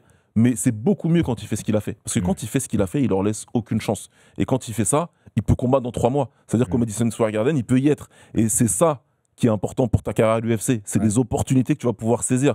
Tu fais ça, tu t'achètes le droit de pouvoir combattre à New York. Et là, ça devient beaucoup plus intéressant que de dire: je fais une guerre, je prends des dégâts, je me suis pété la main, j'ai pris des trucs, j'ai une ouverture, je dois recombattre dans 8 mois, 9 mois, 10 mois, tu vois. C'est pas la même chose. Donc là, ce qu'il a fait, sur plein de niveaux, c'est super bien. Moi, la seule question que je me pose, c'est: est-ce que Benoît, il va finir par devenir Benoît Saint-Denisov ? Ouais. Est-ce qu'il va rester comme ça Dans ce Tu style. vois Bah là, pour illustrer ce style, 10 takedowns tentés, il y a eu 8 minutes de combat en tout. Sachant que 10 takedowns tentés, il y a eu quand même des phases où ça collait, où ils étaient au sol, etc. Donc ça veut dire qu'il était hyper intense dans ses tentatives de takedown. Il en a réussi 3. Ouais. Il s'est aussi retrouvé en dessous sur certaines phases, mais même quand il a été en dessous, il retournait la situation et c'était aussi hyper maîtrisé. Comme toujours, ce qui m'impressionnait dans le début de carrière de BSD, c'était sa capacité à se relever de son dos à une vitesse. Ouais. C'était, comment il s'appelle, celui qui est venu en France après et tout, Frévola. Voilà. Ouais. Non, mais comment il l'avait sweep à l'époque, je me c'est n'importe quoi. Encore une fois, ceinture noire contre ceinture blanche, tu vois. Et on retrouvait plus ça, comme il combattait beaucoup debout. Donc, ouais, il était vraiment habité. Il était habité par le combattant qu'il est capable d'être tout le temps. Et ce combattant-là, ouais, c'est un gros bourbier pour beaucoup de mecs dans cette catégorie-là. BSD, il va monter au classement. Là, on enregistre ce podcast le lundi, donc les classements arrivent le mardi en France. Il est 13e ce lundi, donc il va monter dès demain. Devant, on a Chandler 12e, Moïcano 11e, Fiziev 10e, Dariush 9 et Gamrot 8. Gamrot qui était d'ailleurs présent et qui a fait des déclats aussi dans le sens de vouloir toujours faire un combat contre Benoît. D'ailleurs, c'était avant le combat et pas après qu'il a continué à dire peut-être qu'il y aura une incidence derrière. Vous le voyez arriver où ? Moi, vous voyez, il est 13e, je vois Fiziev 10, je le vois bien prendre la 10e place là. Donc en gros, laisser Dariush et Gamrot devant, et encore que Dariush pourrait se faire dépasser par Benoît à ce moment-là. Qu'est-ce que vous en pensez ? Je pense que ça serait difficile aujourd'hui de le mettre devant Moïcano. Parce que tu as toujours l'image de Paris où vraiment. Donc tu crois qu'ils vont lui faire prendre et donc ils vont descendre Chandler, ils vont le mettre 13. Je crois qu'ils lui donnent une seule place. Il serait temps. Il serait temps, ouais. Il serait temps. Non mais ça, Chandler, disons que c'est acté, ils vont le. Mais moi ça m'étonnerait pas qu'il passe devant Moïcano là. Ah, non, moi ça me paraîtrait bizarre qu'il passe devant Moïcano parce que pour le coup c'est pas un mec qui l'a combattu il y a 4 ans et qu'au final aujourd'hui il est plus fort que lui, il est sur une meilleure win streak, tout ça. Ça serait étonnant qu'il passe devant Moïcano, à moins qu'ils aient une idée derrière la tête, ils le fassent passer devant et qu'ils disent les gars, tu veux passer devant ? Prends la revanche à New York. Moïcano, il a appelé cette revanche à New York. Il a appelé cette revanche à Benoît à New York. Donc, Benoît... Gamrot a dit qu'il était chaud en décembre aussi, donc il a le choix. Ouais, moi les deux combats m'intéressent. L'histoire avec Moïcano serait ouf. De refaire une revanche. C'est pas toujours que tu peux faire des revanches quand t'es dans le milieu du classement, comme ça, entre guillemets. Maintenant, à la place de Benoît, j'aimerais beaucoup récupérer celle-ci, ça c'est clair et net. Gamrot, ça parle beaucoup. Moi, c'est Gamrot que je comprends pas dans cette histoire. Je comprendrai jamais d'ailleurs. Ça, j'ai jamais compris. De constamment regarder derrière lui, ça c'est fou. Je comprends pas. Ah, il fait ce qu'il veut, mais c'est clair. Là, vraiment, j'ai du mal à comprendre pourquoi. Parce que Gamrot, il est entre 6 et 8 depuis pas mal de temps. Pas mal de temps. Il appelle un mec qui est passé 13, 14. Je suis complètement dans ton sens, je comprends pas pourquoi il fait ça. Il prend Ludovic Klein qui est même pas dans le top 15. Ouais, vraiment, c'est littéralement le combattant. On te dit n'importe quoi, d'accord, ouais, ok, super. Écoute, ok, mais il gère sa carrière comme il l'entend. Ce serait parfait pour BSD, évidemment. Ça lui fait faire un gros bond, ça lui fait prendre un combattant qui est respecté par tout le monde dans la catégorie, en plus Gamrot. Donc ce serait sympa. Et puis il y a une histoire. Et Titi, Poirier, tout ça, tu vois. Donc, bon. Allez, on va continuer parce qu'on a encore un peu de boulot, les gars. Ouais. On a fait 2 Français, on en a 5 et on a le reste des combats. Et on en est à 47 minutes d'émission. Donc on va faire un petit effort. Ouais. On va rester pour terminer, comme on l'a dit, dans cette team Nicolas Haute. Ouais. Puisqu'il était aussi dans le compte de William Gomis. C'était l'ouverture de la carte principale pour William, qui affrontait l'ancien champion par intérim du KSW, Robert Ruchala. Il est le seul à avoir participé aux 4 UFC Paris et à repartir à chaque fois avec la victoire. Le Jaguar qui gagne par décision unanime, un combat bien maîtrisé, mais Baba, tu le disais sur le débrief avec Flora samedi soir, on espérait un beau chaos en mode Ziam Frévola 2024. Ça aurait été bien pour marquer les esprits. Ouais, c'est ce que j'espérais pour lui. Moi, après, chacun son style de combat. Moi, j'aime bien. Tout le monde sait que quelqu'un qui gagne à la décision, ça me dérangera jamais. Parce qu'il y a beaucoup de choses que je peux regarder qui sont belles à regarder. Et William Gomis, c'est vraiment un combattant efficace. C'est un combattant efficace que j'aime bien, moi, regarder combattre. Et puis c'est un gaucher qui envoie beaucoup sa jambe arrière, donc forcément, ça me parle. Il l'a beaucoup fait dans ce combat-là. Il a été plus agressif. Il était sur son pied avant. Il voulait vraiment. Son but, c'était de l'emmerder, Ruchala, de pas lui laisser l'opportunité vraiment de lutter. Donc il a vraiment bien fait ça. Il s'est fait mal au pied rapidement, Antoine. Je crois que c'est ça. C'est ça. Donc forcément, tu fais différent.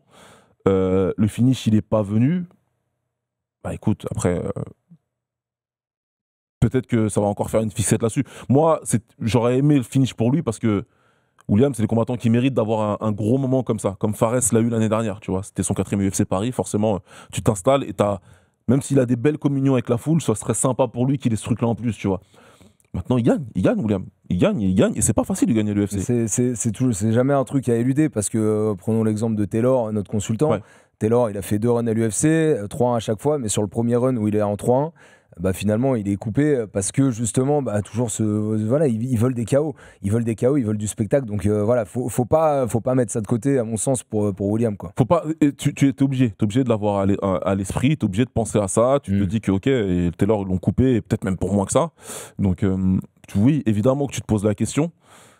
Maintenant, écoute, il le garde dans une catégorie, il y a pas mal de monde en plus, donc ça veut dire qu'ils continuent de croire en lui et qu'ils vont probablement lui donner un top 15. Je vois pas comment tu lui donnes pas un top 15 derrière ça. Il faut au moins essayer. Maintenant, ça y est, on connaît son style, on le connaît à l'UFC. C'est vrai que ça fait parler à l'international, ça c'est vrai. J'ai vu des commentaires passer, des médias un peu américains qui disaient ouais on savait que c'était lui un peu qui briserait la série de KO parce qu'il a ce style-là bien à lui où il y a peut-être moins de possibilités de mettre KO son adversaire. Les gens savent que c'est un contreur, donc ils se jettent moins, ils ont moins tendance à aller dedans, parce qu'ils savent qu'ils peuvent prendre un petit coup de chevrotine et que ça va les faire descendre. Ouais. Anto, Taylor, au commentaire, il soulignait aussi que lui, il sentait plus d'agressivité que d'habitude chez William, plus de contrôle aussi, mais qu'en plus de ça, il avait tendance sur certains combats à nous faire peur, à se dire là il est peut-être un peu trop ouvert, peut-être que là il est pas loin de se faire soumettre. Il y a eu plusieurs alertes comme ça, et que là ces alertes il les avait pas ressenties chez William. C'est ce que tu as senti toi aussi? Ouais, pas d'alerte, beaucoup plus agressif, belle utilisation des jambes, comme disait Baba, mais faut dire aussi c'est que Ruchala, peut-être la plupart des gens ne le connaissaient pas. Ouais. Et moi, ce que j'en ai pensé de Ruchala, je le pensais moins fort que ça. Vraiment, Ruchala, vraiment, je le pensais moins fort que ça. Et en fait, il m'a impressionné. Oui, il a perdu contre William Gomis, mais par contre, il a eu des réponses. Ouais. Vraiment, se faire emmerder comme ça par la jambe avant de Gomis, à chaque fois qu'il essayait de rentrer, il y avait la feinte de contre, il y avait la menace du contre. Vraiment, Gomis l'a rendu assez parano. Il a même décidé d'aller contrôler Gomis. Il l'a mis au sol quelques fois, je crois. Il a 2 takedowns réussis pour Ruchala. Il a été blessé assez rapidement. Ruchala, il était blessé, il a commencé à avoir des hématomes au corps. Non, Ruchala, je pense que c'est une victoire à la décision qui va bien vieillir pour Gomis. Surtout que c'est sa première décision unanime à l'UFC. Ouais. La première, c'était majoritaire et après que des splits dans la victoire comme dans la défaite. Mais ça rejoint ce qu'on disait tout à l'heure sur le spectacle. Forcément, ça un peu il plus le voit de spectacle, aussi. Et puis Gomis à l'UFC depuis 2022, c'est 5 victoires, 1 défaite. Mais il y a 4 victoires par décision. Sur les 5, et le seul TKO c'était la finish un peu bizarre contre Yanis Guémouri à l'UFC Paris. Donc voilà, mais en tout cas belle victoire, beaucoup de maîtrise pour William Gomis, et qui a un peu même symptôme que ce qu'on avait dit pour Benoît Saint-Denis contre Maruti Rufi, rendre un combattant qui est très bon un peu moins bon que ce qui peut paraître, parce que le travail était bon. Ouais, c'est ça, il arrive à les annuler les gars, donc voilà. C'est sûr que c'est très très très difficile de briller contre William Gomis. Tu peux peut-être le battre, mais pour briller ça va être dur. Ouais, pour briller ça va être dur. Il a toujours affiché avoir un objectif de rentrer dans le top 15 pour William Gomis. On lui souhaite évidemment tout le meilleur, et il est très bien entouré aussi. Il a demandé Dan Aigui. Donc, il a demandé le 13e, mais il y a aussi Delgado qui avait demandé Gomis. Oui, c'est vrai. Et lui, il a mis KO à Haider Amin. Donc, faire attention, l'UFC sont capables de remettre un énième bourbier à William Gomis avant un top 15. Ouais, il a l'habitude de pouvoir les passer, en tout cas, ces bourbiers. William Gomis. Allez, on passe sur la seule signature tricolore de l'UFC Paris 2025. Axel Sola a battu Reis McKee par TKO à la 3e reprise. Pas de bonus pour Axel, mais à part ça, c'est un départ parfait. Il arrive en short notice et en moins de 77 kg, alors qu'il veut continuer dans la catégorie en dessous des moins de 70 kg. Il a marqué les esprits, et justement, ça c'est le genre de profil, Axel Sola, que l'UFC aime bien. Ouais, clairement. Là, en plus, il y a comme il est, tu vois, ce qui dégage, qui est intéressant en termes de marketing. Et puis il y a ce qu'il fait dans la cage, où c'est un combattant complet. Il a montré de la versatilité, il a montré presque tout son game en fait, tout ce qu'on a l'habitude de le voir. Il y a eu moins de travail contre la cage, mais il y en a eu. Et puis j'ai beaucoup aimé l'ajustement ensuite qu'il a réussi à proposer avec son anglaise, où il a choisi, il a accepté de rester un peu plus à l'intérieur, et ça a payé, ça a tout de suite payé. L'action sur le knockdown qui est un KO, c'est un modèle du genre, vraiment. On dit toujours de faire attention quand tu viens esquiver à l'intérieur en boxe. Donc quand tu viens esquiver à l'intérieur, bien te protéger et surtout agir tout de suite. Mais il l'a fait comme il le faut, son bras arrière qui arrive en plein milieu du plexus, et ce qui ramène au débat en tout. Ouais. Est-ce que ça a été arrêté trop tôt? Bah, il y a eu un petit débat sur les réseaux sociaux. Il y a eu aussi un mini débat sur le Sunday. Est-ce que, en fait, c'est plus visuellement. Le problème, c'est que, non pas totalement, mais Maki tombe, l'arbitre. Ok, j'arrête tout de suite. On peut dire, mais attends, c'est rapide quand même, l'arbitre a vraiment décidé. Oui, mais si le mec prend un vrai KO, tu vois qu'il est déconnecté, c'est tout aussi rapide. Ce que j'ai pu en discuter avec Hugo Pérez ou Yacine Zaouini qui était sur place, c'est il y avait limite un verbal stoppage. C'est que quand il prend le coup, il y a un bruit et en plus, il se protège. Ça, c'est vraiment, il en veut plus. Il se met à quatre pattes, il fait la position de la tortue. Et oui, il se relève après. Mais ça fait 4 secondes en fait qu'il te tape dessus et l'arbitre il a décidé d'arrêter. Et non, c'est pas un early stoppage. Non, ça a été rapide, mais pas early. C'est un débat qui existe. Michael Bisping dans son mini débrief aussi l'évoque en disant c'est peut-être arrêté un petit peu tôt. Dans Jab Life aussi, Herbie et Aldric, qui est Aldric entraîneur d'Axel Sola, dit juste bon c'est dommage si l'arbitre avait laissé continuer un peu, peut-être qu'il aurait pris un bonus. Exactement. Voilà, c'est plus visuel. Ça aurait été sympa. Il dit à part ça, l'arbitre et pour le coup il est là pour faire son boulot. En gros, ce que dit Aldric, c'est s'il avait eu l'occasion de mettre des coups en plus, il l'aurait eu. Sauf que du coup, s'il pouvait mettre des coups en plus, c'est que le gars était anti-KO. Exactement. Donc il dit voilà, après le but de l'arbitre, c'est de préserver l'intégrité physique des combattants. Donc le boulot a été fait là-dessus. Bah oui. Pour moi, il n'y a pas de débat. Pour moi, il n'y a pas de débat. Le mec, il se met en boule. C'est comme Morgan Schreier quand il met KO Zekini, c'est pareil. Il lui met le middle et il se met en boule et il n'en veut plus. Tu te mets en boule, tu as la tête rentrée dans tes mains, l'arbitre il va arrêter. Donc ce travail en anglaise, en tout cas, qui a été très bon. C'est vrai que là, en regardant un petit peu tout le combat, les jabs et bras arrière qui étaient d'une rapidité, tu sentais la puissance, les appuis bien ancrés au sol d'Axel et tu as senti qu'il y avait un énorme travail en anglaise qui avait été fait. En tout cas, il a fait le boulot pour son premier UFC. En plus, il était face à un client quand même expérimenté, 29 ans seulement. C'est pas un vieux briscard, tu vois, qui a 37-38 ans, qui est assez usé. Donc battre Rhys McKee, c'était quand même quelque chose d'assez marquant pour Axel Sola qu'on félicite avec sa team dans le sud, Aldric Cassata notamment, entraîneur aussi de Manon Fiorot évidemment, et qui était donc dans le coin d'Axel Sola pour ce combat. On va évoquer maintenant le dernier combat français, la 5e victoire sur les 5 de cette UFC Paris, c'était Oumar Sy. Premier Français à avoir foulé la cage de Bercy en 2025. Oumar Sy, il lui fallait une victoire après sa défaite contre Minifield en juin. Et pour son 2e UFC Paris, il a bien chauffé la salle avec un TKO à la première reprise contre Branson Ribeiro.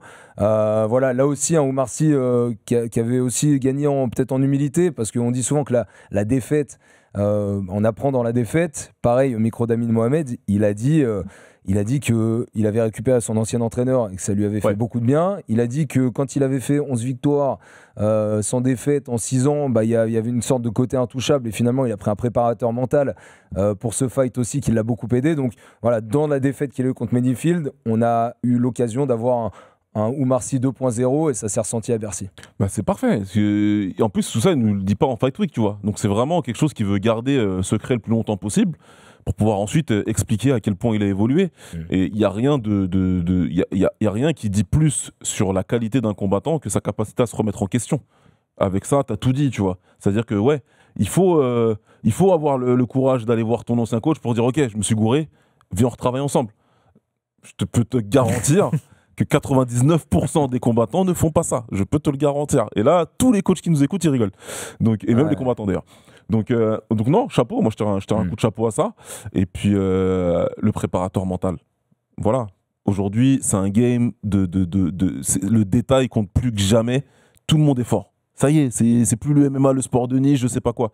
Tout le monde est fort. On est bien placé pour le savoir, on diffuse tout, nous. Donc on le sait, tout le monde est très fort. Donc si ça peut te donner un avantage, il faut prendre cet avantage. Et c'est ce qu'il a fait. De toute façon, avoir un préparateur mental, ça peut juste pas faire de mal. Tu vois, c'est le genre de truc, tente. Si ça t'apporte pas un truc particulier, tant mieux, mais ça va pas t'enfoncer, quoi. Ça va pas te... Exactement. Et c'est être pro. C'est un entourage qui fait partie de la chose. On est les combattants, une population de gens avec un ego surdimensionné, et c'est normal. T'as besoin de ça. pour te pousser. Il n'y a pas de problème là-dessus, c'est pas une critique. Simplement, le préparateur mental, il va t'aider à prendre cet ego et prendre l'énergie qui émane de cet ego et le mettre au bon endroit. Et ça, c'est super important. Le coach ne peut pas tout faire. Le coach, il a des notions en préparation mentale, mais c'est pas un préparateur mental. Et c'est important. Et ce qu'on a vu, Oumar Sy, pardon, mais on a vu Terminator. De toute façon, je ne doutais pas en pré-fight, il n'y a pas de problème, mais ce que tu as vu dans la cage, ils appartenaient pas à la même cage, ces deux combattants-là. Voilà ce qui s'est passé. Je vais le faire pour toi, Baba. Discipliné. C'est tout ce qu'a fait. C'est tout ce qu'a fait Oumar. Discipliné. Et avec une autre déclat intéressante, il a dit j'avais pas de game plan, je voulais juste gagner avec la manière. Ouais. Donc en fait, il y allait, il s'est dit ce combat-là, je vais le faire au feeling, je suis confiant dans tous les domaines. Et le domaine qui a payé, c'est aller coller. Et là où c'est bien aussi pour Oumar, c'est que voilà, sur ces 3 victoires UFC maintenant, il y en a une par soumission, une par KO TKO. Ouais. Et une par décision. Ouais. Donc il y a aussi une sorte de confiance qui peut se créer autour de cet arsenal qui est assez complet. Ouais. Et voilà, par contre, on sent que, un peu comme Benoît, finalement, quand il a collé quelqu'un et qu'il est au-dessus de lui, il peut aller à la soumission, il peut frapper, les dangers viennent de partout. Et c'est tout faire au sol, Oumar, et on l'avait dit en review de son combat contre Menifield. C'est très bien d'avoir amélioré ton anglaise parce que tu auras une réponse. Ouais. Mais quand ton grappling et ta lutte, c'est meilleur que 90% de ta KT, tu l'utilises, c'est un finish premier round contre quelqu'un qui n'est pas top 15. Et il a eu raison ensuite de dire, bon, ok, j'ai raté ma chance pour le top 15, maintenant vous avez vu ce que je sais faire, redonnez-moi une chance et vous verrez que cette fois, je la louperai pas. Ouais, la chance pour le top 15, on savait que contre Menifield, c'était un potentiel ticket pour le top 15. Il lui fallait 1, 2, 3 victoires pour pouvoir reprétendre à ce top 15. Il est en route pour l'avoir chez les moins de 93 kilos, où il y a un peu de place et on va chercher du 109 dans les mois qui viennent, c'est certain. Les gars, ça y est, on a 1 heure, on a fait tous les Français. On a tout fait. On va essayer de faire de manière très rapide maintenant. Ouais. Voilà, un petit débrief aussi de ce qui s'est passé sur le reste de la carte. On va partir du haut de la carte pour descendre très rapidement. Mason Jones contre Bolachioki, vous voulez en dire un mot? Ça a été un combat hyper spectaculaire. Super. Et faut le regarder. Peut-être, celui-là, on disait, voilà, on a hâte de voir les combats français. On avait hâte de le voir aussi celui-là. Il a tenu ses promesses. Complètement. Flo, sur le plateau, Flora m'avait demandé quel autre combat j'ai envie de mettre en avant. J'avais dit Bolaji contre Jones. Je me suis pas trompé. Belle guerre. Et juste pour être très court, c'est marrant parce que Mason Jones, c'est un combattant qui aime beaucoup combattre debout, mais quand il décide d'utiliser son judo, c'est un bordel. C'est un vrai bordel. Donc j'espère pour lui qu'il va faire plus. Non, mais c'est tout simplement, il faut regarder le premier round. Le premier round, Bolachioki, il met un down à Mason Jones, il lui rend, et puis après, oui, t'as raison, il utilise son judo et c'est bon. Mais pour dire à quel point ce combat était bon, c'est que oui, on est dans une rédaction de sport, donc forcément, il y en a qui préfèrent le foot, d'autres le tennis de table, d'autres le tennis, c'est qu'il y avait... c'était l'US Open, forcément, il y en a qui travaillent sur d'autres choses. Mason Jones, Oki Bolaji, quand il y a eu le premier down d'Oki Bolaji, il y a la rédaction qui commençait à on va regarder le combat en fait. Et ils ont regardé le combat jusqu'au bout. Donc c'est un bon échantillon de MMA pour parler un petit peu au grand public. Et on le rappelle, Mason Jones qui était rentré à l'UFC en mai dernier contre Jeremy Stephens. On l'avait dit, début un peu particulier. C'était une décision. Cette fois-ci, il prend la victoire par TKO grâce à ses coups de coude notamment contre Bolachioki. Je me suis trompé dans l'ordre. Il y avait aussi Bukauskas contre Paul Craig qui était un petit peu plus haut dans la carte. Là, ce qui est intéressant, il y a la victoire qui est assez spectaculaire d'ailleurs. C'est violent. Le coup de coude. D'ailleurs, j'ai réécouté le commentaire tout à l'heure et Antoine et Taylor à 15 secondes qui dit c'est bon, il va pouvoir maîtriser Paul Craig, il est au sol, ça va aller. Finalement, il y a 3 coups de coude qui tombent, dont le dernier à la fin où tu vois, là, cette fois-ci, tu vois le sang gicler directement du visage de Paul Craig. KO sur la cloche, finalement il se relève, tout va bien, assez spectaculaire et fin de carrière pour Paul Craig qui l'a annoncé dans la cage de l'UFC Paris. Très sage décision où il était sur 4 défaites déjà en plus, et là tu prends des coups qui peuvent te changer la vie à l'âge qu'il a, avec le kilométrage qu'il a. Excellente décision et j'ai kiffé l'ovation du public de Paris pour lui. Quand un combattant de MMA, quand un guerrier comme ça il prend sa retraite, il n'y a pas mieux pour lui faire comprendre que le respect. Donc franchement merci pour ça parce que ça fait kiffer, ça fait vraiment kiffer. Et puis on va dire ce qui était, tu vois, les gens lui rendent une ovation parce qu'il donne sa retraite, mais franchement, je pense qu'une grande majorité ne le connaît pas. Ouais, c'est parce vrai. qu'il y a beaucoup de fans de MMA, mais à la fois c'est pas un gars qui va parler au jeune public non plus, aux gens qui s'y intéressent depuis peu de temps, donc quand même un beau respect aussi du public français envers les étrangers, et puis des gars qui ont quand même marqué ces dernières années à l'UFC, même s'il est jamais allé à la ceinture, Paul Craig, mais en tout cas c'est un combattant que tous les fans de MMA connaissent depuis un petit moment. Mais après, si on peut revenir juste sur le public français, j'ai trouvé que dans cette édition, les phases de lutte ont moins été huées. Les Ouais, c'est phases vrai. de lutte, les phases de sol. Donc ça montre qu'on a un public qui commence, Ouais, qui évolue. qui évolue, qui s'habitue vraiment aux phases du MMA et qui sont plus juste concentrés sur les phases de striking. On veut que les combattants s'envoient. Bon voilà, c'était... Bon, il y a c'était eu tellement de spectacles. Oui, il y a eu aussi, beaucoup de spectacles là, aussi, c'est- mais... D'ailleurs, faut juste le préciser, mais 9 KO ou TKO, c'est le record absolu Ouais, maintenant. ouais, oui, c'est Et le record 11 absolu. finishes, c'est record égalé. Ouais, non, mais c'est assez fou. Dans l'histoire de l'UFC, je regardais, je sais plus combien d'événements en tout, mais je crois qu'on est à 650 ou 750 événements l'UFC organisés depuis 93. Donc l'update est quand même assez important pour cette UFC Paris. On redescend dans la carte, on passe en préliminaire cette fois-ci, puisque Axel Sola, William Gomis était juste avant Jones et Boledjioki. Ante Delija contre Marcin Tybura. Là aussi pour les poids lourds, c'est intéressant d'avoir un Ante Delija. Je crois que c'était une revanche en plus. Il s'était affronté c'était à au l'époque M1. au M1. Donc revanche 10 ans après, il me 10 semble, ans pour, après, pour 10 ces ans, poids lourds. Exactement, ouais. Là, on a un gars qui peut être sérieux et qui peut monter très vite chez les lourds. Mais surtout qu'il s'est entraîné avec Thomas Spinal. Ouais. Il s'est entraîné avec Thomas Spinal sur le dernier camp. Tybura, que oui, ce n'est pas le combattant élite des poids lourds, le gars qu'il faut passer. Enfin, c'est pas Volkov. Mais il est quand même. Mais il était top classé 7. numéro 7, ouais. Il était top 7 de la KT. Ça montre à quel point Delija, on l'estime à l'UFC. Il le met KO au premier round. Et en plus, Delija avait perdu le premier combat à cause d'une blessure. Donc, c'était vraiment pas une réelle défaite. Il voulait, et c'était surtout l'émotion aussi qu'il a laissé après. Je sentais que, voilà. Que vraiment ça lui tenait à cœur d'avoir cette victoire. Et pourquoi pas un nouveau défi chez les poids lourds. Ils attendent que ça, les poids lourds. C'est bien d'avoir du 109 qui peut faire peur un petit peu à tout le monde. Et bien sûr, Cyril Gane qui était présent, Thomas Spinal qui était présent. 25 octobre, la ceinture des poids lourds qui va se jouer à Abu Dhabi entre ces deux gars. Et évidemment, ce sera sur MC Sport. K.O. Fernandez, Harry Hardwick. Alors là, les low kicks. Allez voir, si vous n'avez pas vu les images des low kicks de K.O. Fernandez. Bon, alors, forcément, Harry Hardwick, là, il n'a pas été à la hauteur de l'événement. Fares Ziam devait prendre K.O. Fernandez. Finalement, c'est Hardwick qui l'a pris en short notice. Mais travail de low kick énorme. Et au final, c'est assez rare qu'on voit une destruction pareille. C'est-à-dire qu'un mec qui est mis TKO, parce que ça y est, il peut plus tenir sur ses jambes. Il ne peut plus tenir sur ses jambes. Il lui a fumé les deux jambes. Incroyable. En fait, en plus, il y en a une sur laquelle il avait une grosse marque sur le mollet. Mais c'est même pas celle-là où il a le plus mal parce que c'est Loki qui prend sur l'autre. Je crois que son genou tourne. Je sais pas ce qui se passe, mais il y a un truc qui va pas du tout. Déjà, une fois, il essaye de se relever, il y arrive à peine. K.O. Fernandez, limite, il reste un peu en retrait, il le laisse se relever, etc. Et là, il y retourne et puis terminé. Non, mais la sensation d'avoir pris des low kicks et d'avoir mal aux deux jambes, enfin, alors, il y a presque pas pire. Est-ce que c'est pire de se prendre un TKO comme ça ou un TKO au foie? Parce que le foie, on dit souvent que c'est aussi terrible. Le foie, franchement, le foie, ça coupe la respiration. T'as une sensation que tu vas mourir pendant quelques secondes. Mais ça passe. Mais franchement, les low kicks, ça dure. Ouais. Ça dure. Là, il est parti pour 2 mois, 3 mois, là, tu vois. Ça dure. Tu vas tourner pour rigoler avec tes potes, tu vas prendre un low kick sur la cuisse. Pendant une semaine, tu vas penser à ton pote. Ouais. Donc, non, les low kicks, franchement, c'est la misère. Bon, en tout cas, c'est assez spectaculaire aussi. Je vais faire très rapide, si vous voulez revenir peut-être sur un combat chacun sur les 4 derniers. Sam Patterson qui a battu Trey Walters. T'as Robert Brissek qui a battu Brad Tavares. T'as Rinat Fakhretinov qui a battu Andreas Gustafsson. Et puis en ouverture de soirée, Sam Hughes contre Shona Bannon. Il y en a un ces 4-là qui vous a... Ouais, Patterson. Ouais. On a kiffé Patterson. C'est son 4e finish de suite au premier round. Et j'étais au commentaire pour la rediff avec Lucie Berthaud. Et c'est vrai que physiquement, il paye pas de mine. Ouais. C'est 1m91 en fait. Contre 1m98, c'était les deux plus grands de la KT des moins de 77. Et on dirait pas qu'il frappe si fort que ça. Mais en fait, à chaque fois qu'il touchait, il dansait, Waiter. C'est vraiment extrêmement relâché, vraiment, et très précis. Et moi, il m'impressionne. 4 victoires par KO dans la première reprise à l'UFC, 12 victoires par KO première reprise dans sa carrière. Moi, je l'attends, lui. Ça y est, c'est bon, j'ai mon radar sur lui, j'attends de voir. Moins de 77.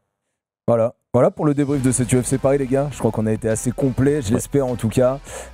Très intéressant, notamment sur les perspectives qui vont s'offrir pour nos combattants français. Et en tête de file, Nassourdine Imavov et Benoît Saint-Denis. On est dans les classements. Une nation de plus en plus importante. Il n'y a plus de complexe d'infériorité à faire. C'est mon message d'aujourd'hui. Faut le dire et le souligner. Merci Anto. Merci Charles, merci Baba. Merci les gars. Merci Baba, merci à toutes celles et ceux qui travaillent autour de cette émission, notamment Arthur Robert et Laurent Duploué à la rédaction en chef d'RMC RMC Sport Combat. Je vous le répète, on l'a dit tout à l'heure, mais abonnez-vous sur les plateformes de podcast pour ne pas louper les prochains épisodes. Et puis n'hésitez pas à liker aussi sur YouTube, à participer grâce à vos commentaires. C'est toujours intéressant de lire vos avis, vous pouvez être en désaccord avec nous. Et c'est ça qu'on kiffe aussi avec la communauté RMC Fighter Club. Merci à toutes et à tous et on se retrouve très très vite pour de la boxe, pour du MMA, en tout cas pour des sports de combat. Très vite, ciao. RMC Fighters Club.